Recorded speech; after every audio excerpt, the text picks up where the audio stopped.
Selamat pagi. Pemirsa, apa kabar Anda dimanapun berada? Berjumpa lagi dalam program TVR 09 bersama saya Alfa Rizky dan rekan saya Seri Reski. Dalam 30 menit ke depan kami akan sajikan kepada Anda sejumlah berita nasional khususnya dari sudut pandang DPR RI sebagai referensi Anda dalam memahami dinamika politik, hukum, ekonomi, sosial, dan juga budaya di Indonesia. Dan pemirsa TVR Parlemen, inilah TVR 09 selengkapnya.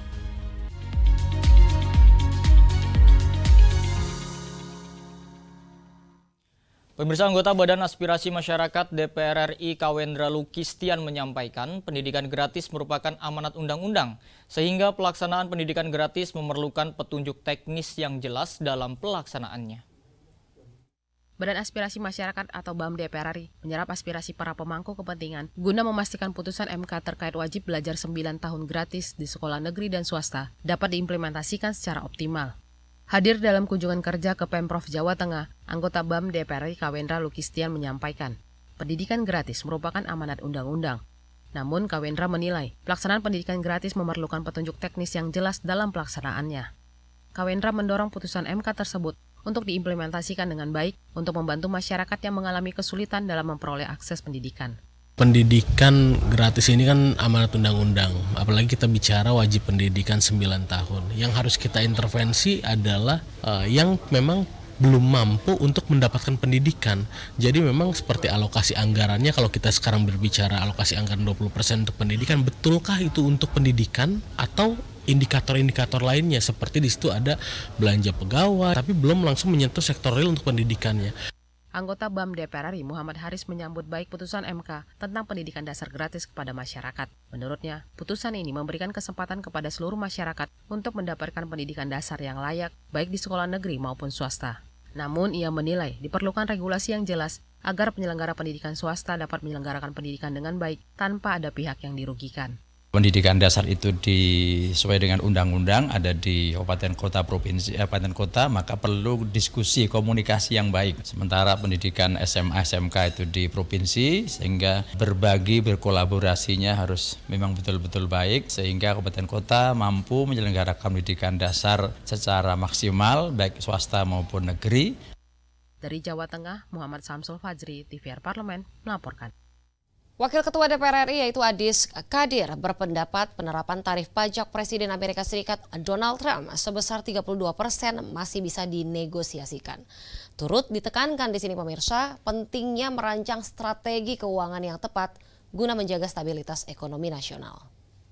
Menanggapi kebijakan Presiden Amerika Serikat Donald Trump terkait tarif impor 32% terhadap produk asal Indonesia, DPR RI mendorong pemerintah kembali melakukan negosiasi agar mendapatkan solusi terbaik bagi kedua negara.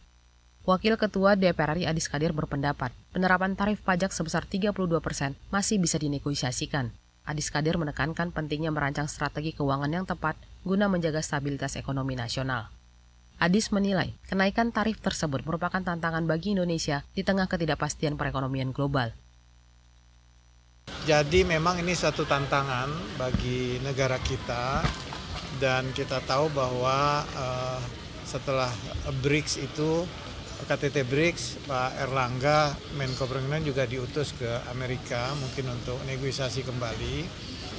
Jadi memang insya Allah fondasi ekonomi negara kita baik, cuman memang harus betul-betul diatur ke depan bagaimana strategi keuangan menghadapi ekonomi global yang semakin tidak menentu ini. Nah, kita tahu juga Menteri Keuangan, semua stakeholder yang terkait juga melakukan upaya-upaya agar supaya apa yang dilakukan oleh pemerintah Amerika Serikat yang hari ini kemarin kita dengarkan masih ancaman 10%, tapi hari ini sudah ditetapkan untuk Indonesia ya 32%, ya mudah-mudahan kita dapat melalui dengan baik.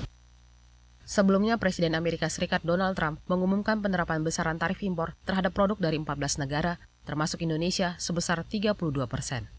Andri, TVR Parlemen, melaporkan. Pemirsa, Perpres 46 tahun 2025 menghadirkan sejumlah ketentuan baru yang dapat mempercepat proses administrasi pengadaan barang dan jasa. Informasi selengkapnya akan kami hadirkan sesaat lagi. Tetaplah bersama kami di TVR 09.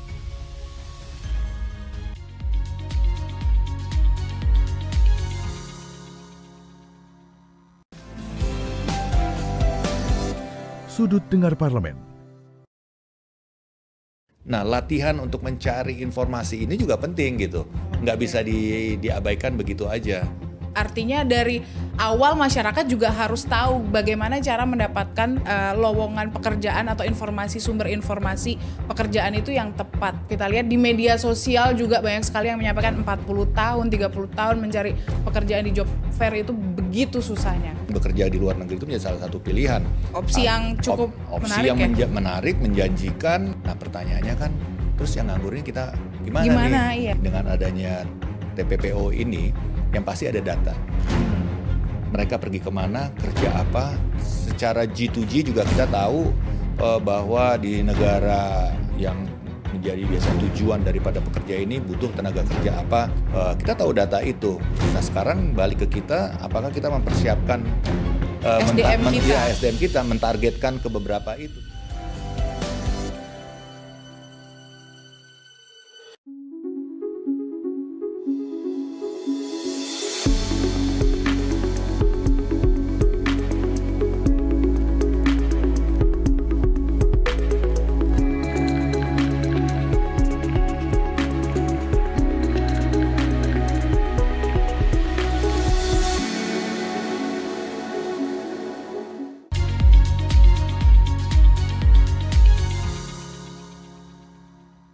Kita kembali di TVR 09. Pemirsa, Sekretaris Jenderal DPR RI Indra Iskandar mendorong adanya diskusi aktif dan pemahaman bersama antara penyedia dan pengelola kegiatan agar implementasi sistem e-katalog di lingkungan Setjen DPR RI dapat berjalan optimal. Sekretaris Jenderal DPR RI Indra Iskandar menekankan pentingnya pemahaman mendalam terhadap Peraturan Presiden Nomor 46 Tahun 2025 dan penggunaan e-katalog versi 6.0 bagi seluruh pelaku usaha maupun pengelola pengadaan barang dan jasa di lingkungan Setjen DPR RI. Indra menyampaikan Perpres 46 Tahun 2025 menghadirkan sejumlah ketentuan baru yang dapat mempercepat proses administrasi pengadaan barang dan jasa. Menurutnya, hal tersebut penting untuk diimplementasikan secara tepat guna mempercepat proses pengadaan, sekaligus mendukung aktivitas perekonomian nasional.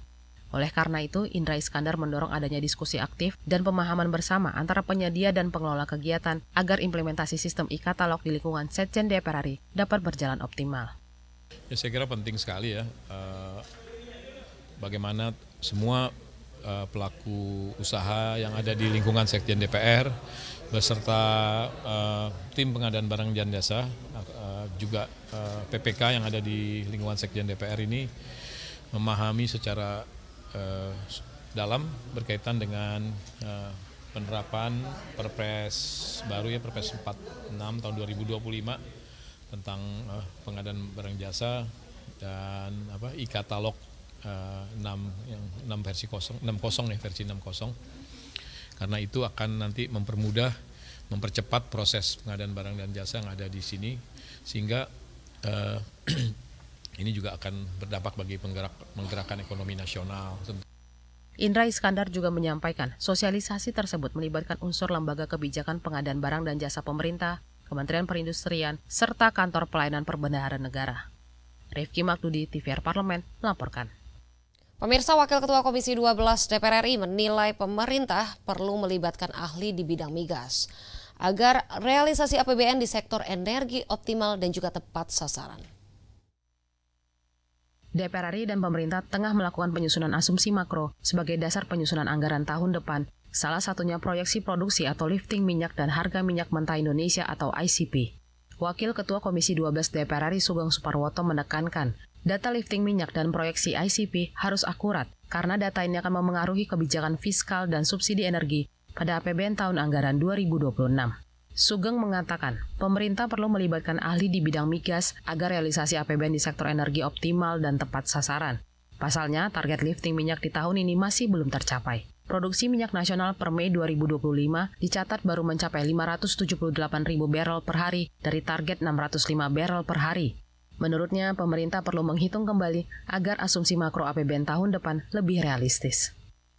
Setidaknya per bulan Mei kemarin itu baru tercapai kurang lebih 578.000 barrel per day saja. Artinya memang masih di bawah target yang ditetapkan dalam lifting APBN tahun 2025. Nah, disinilah perlunya kita dalam merumuskan asumsi-asumsi di bidang lifting, di bidang ICP, dan juga termasuk nanti volume-volume subsidi, baik subsidi BBM, subsidi gas, dan subsidi listrik. Ini menjadi lebih akurat dengan berbagai sumber termasuk dari para pakar ini.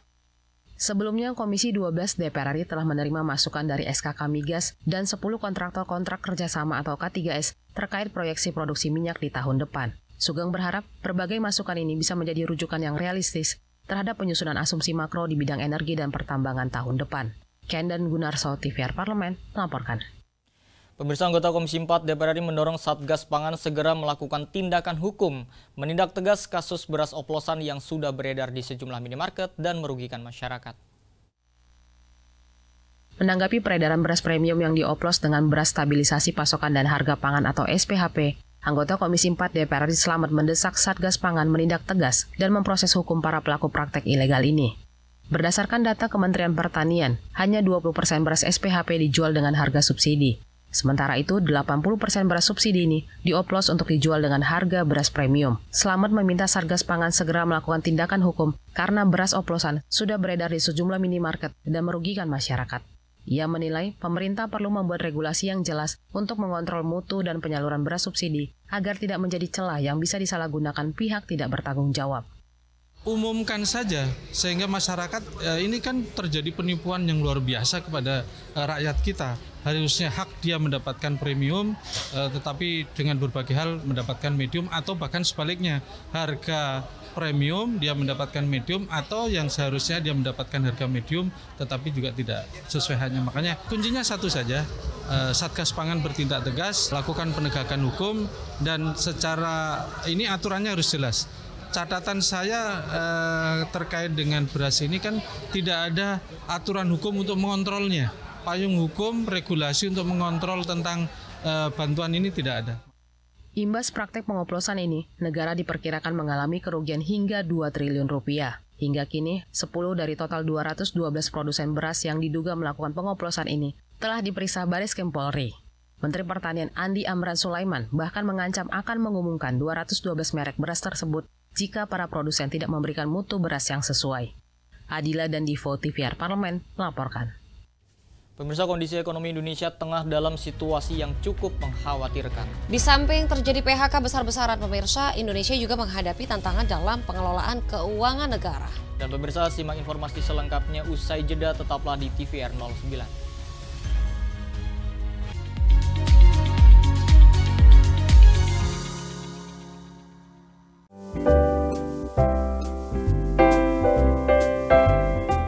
Tidak lama kemudian Pak Prabowo menggunakan mic dan anak buahnya nyari saya untuk saya diminta ke depan. Suruh nyanyi gitu. Suruh nyanyi. Pak Prabowo, saya sampai Pak, saya nggak biasa nyanyi. Tapi pada saat paripurna Undang-Undang Panas Bumi, saya kaget. Kenapa? Ini skalanya luar biasa. Bagaimana misalnya satu produk undang-undang ini kemudian bisa bermanfaat buat ratusan juta penduduk Indonesia. Pada saat Pak Prabowo, orang sih saya nangis. Apa kalimat yang membuat saya kesetrum dan nangis?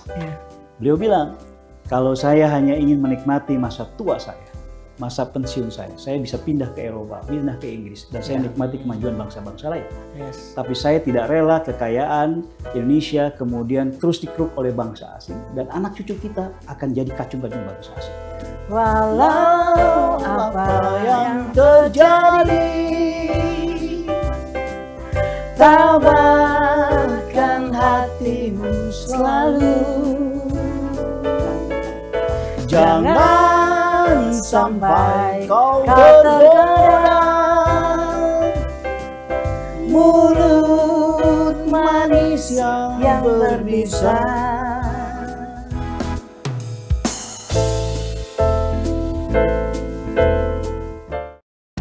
Hai, sekarang kamu bisa menyaksikan program-program TVR Parlemen di First Media, channel 18 ya.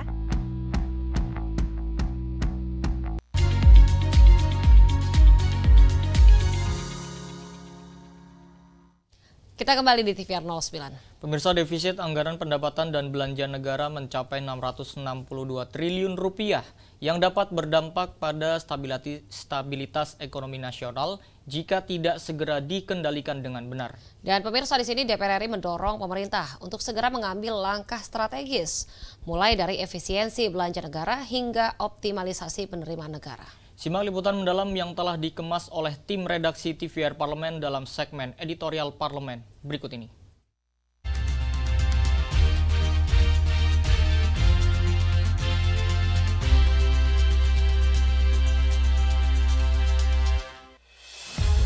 Kondisi ekonomi Indonesia tengah dalam situasi yang cukup mengkhawatirkan.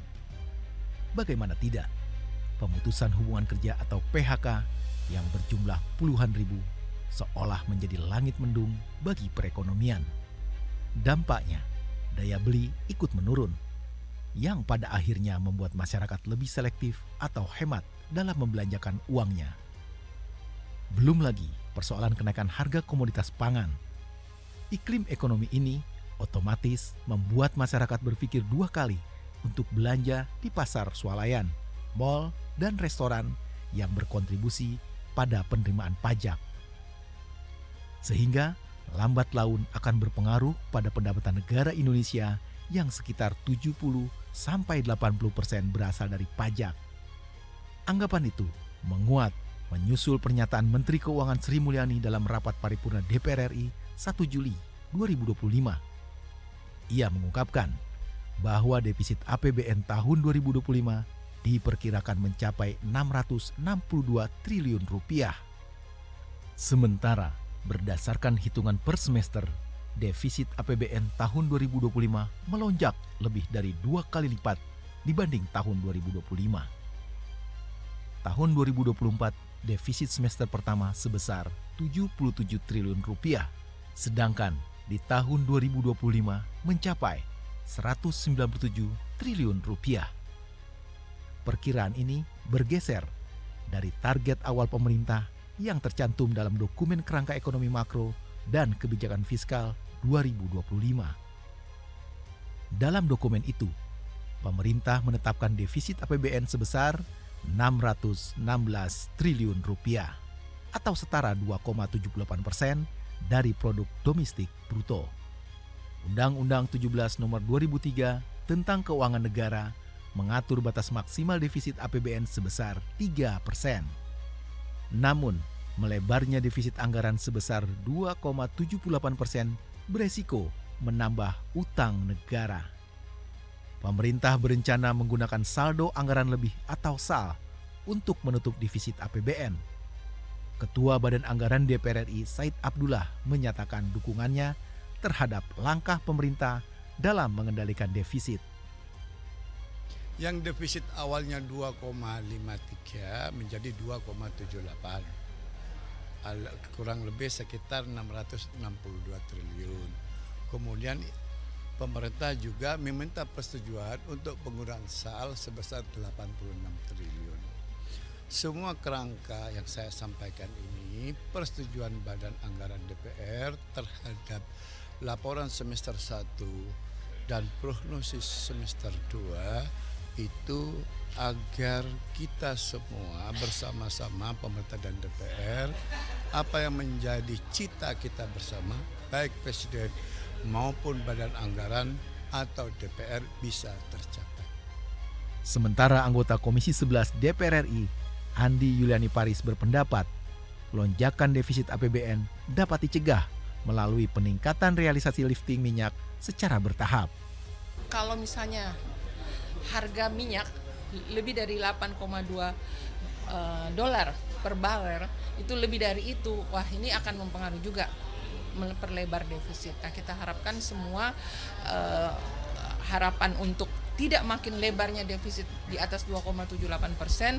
Pertama, kemungkinan kita harapkan kedepannya lifting minyak itu bisa meningkat walaupun kebutuhan kita memang 1 juta barel. Tapi ternyata sekarang baru sekitar 500 sampai 600. Jadi 400 ribu ini kita masih impor nih. Ini kan juga mempengaruhi defisit.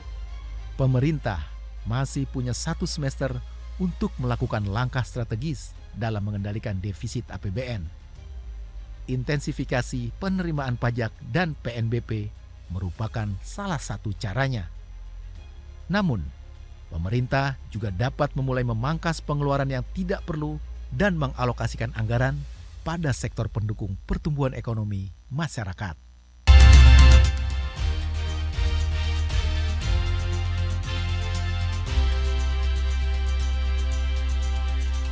Ya, Rini dan juga pemirsa, terkadang di sela-sela hidup kita yang sedang sibuk-sibuknya, rutinitas dengan aktivitas yang sangat padat dan di tengah ritme hidup yang semakin cepat, tak sedikit dari kita lupa untuk sekedar berhenti sejenak nih Rini. Dan tentunya berhenti sejenak ini menjadi penting untuk menikmati suasana sekitar. Ya, Alfat, di sini bukan kompetisi, bukan gengsi. Tetapi di sini tentang kebersamaan setelah ini. Dan kami akan ajak pemirsa nih dan juga Alfat tentunya untuk menyaksikan sebuah perjalanan yang sederhana. Tapi tentunya penuh makna loh. Wah, apa itu ya? Aktivitas apa nih yang akan kita ajak pemirsa? Tentunya jangan kemana-mana, setelah jeda kita akan goes bareng ke jantung kota Satria. Tetaplah di TVR 09.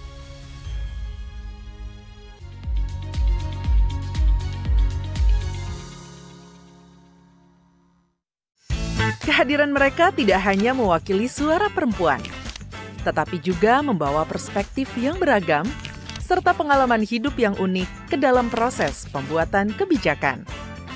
Saksikan Perempuan Parlemen hanya di TVR Parlemen.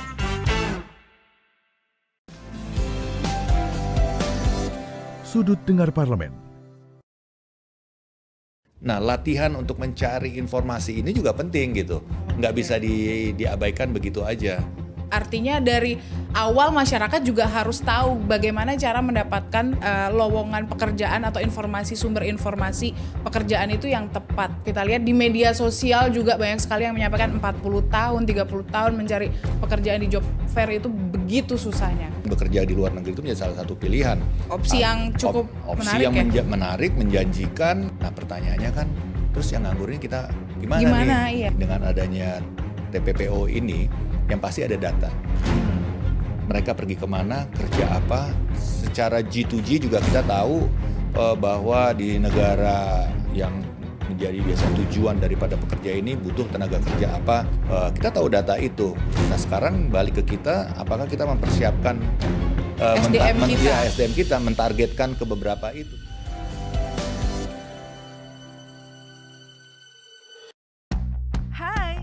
Sekarang, kamu bisa menyaksikan program-program TVR Parlemen di First Media, channel 18 ya.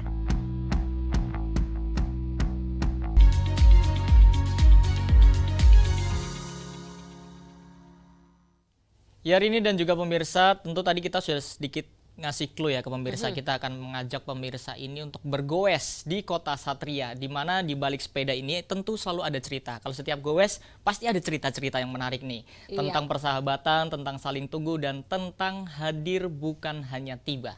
Nah, tadi kalau misalnya saya nanya nih sama Alfat, kota Satria itu di mana sih? Tapi Alfat sudah menjelaskan ke saya. Nah, pemirsa belum tahu kan? Di Intips kali ini pemirsa, Parley Cycling Community akan menunjukkan bahwa perjalanan paling berharga tentunya bukan soal jaraknya, kayak Alfat bilang tadi, tapi soal siapa yang kamu temui di tengah jalan. Dan langsung aja nih Rini ya, berikut kami hadirkan tayangannya untuk Anda, pedal persahabatan di kota Satria pada segmen Intips, informasi dan tips untuk Anda.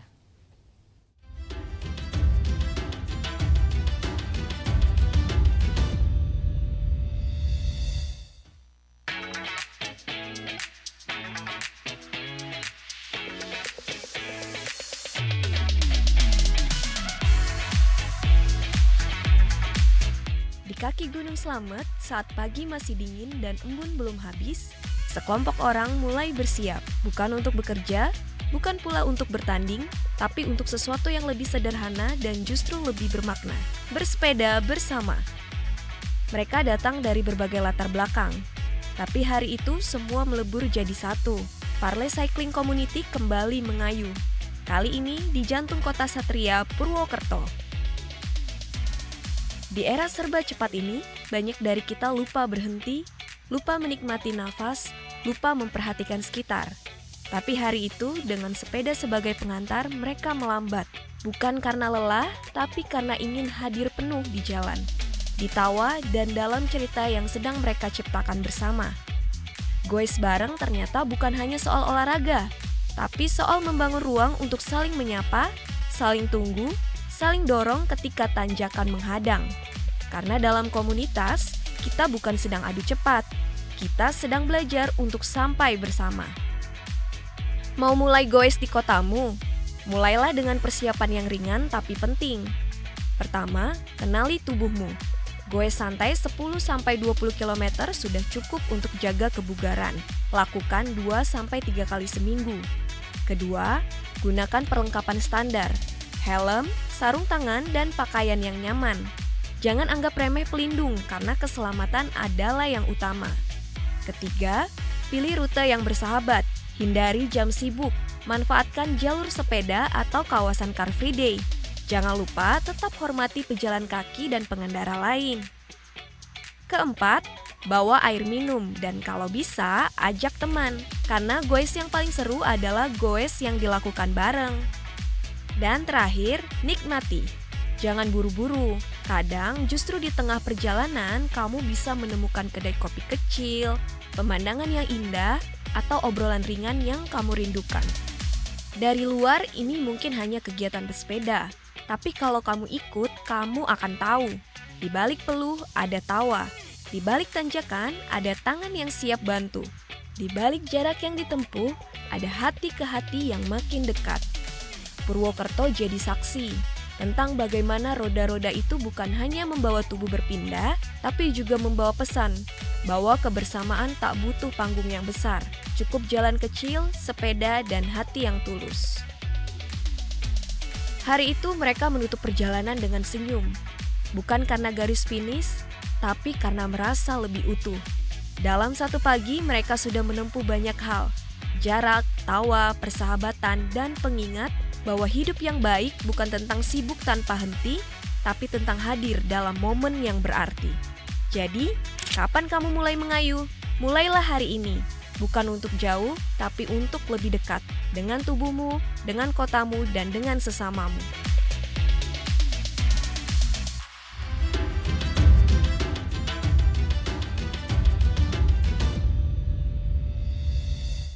Gimana Rini? Seru nggak kira-kira bermain goes atau menggoes sepeda rame-rame seperti tadi, apalagi di cuaca pegunungan yang sangat sejuk tadi? Tentunya seru, Fat.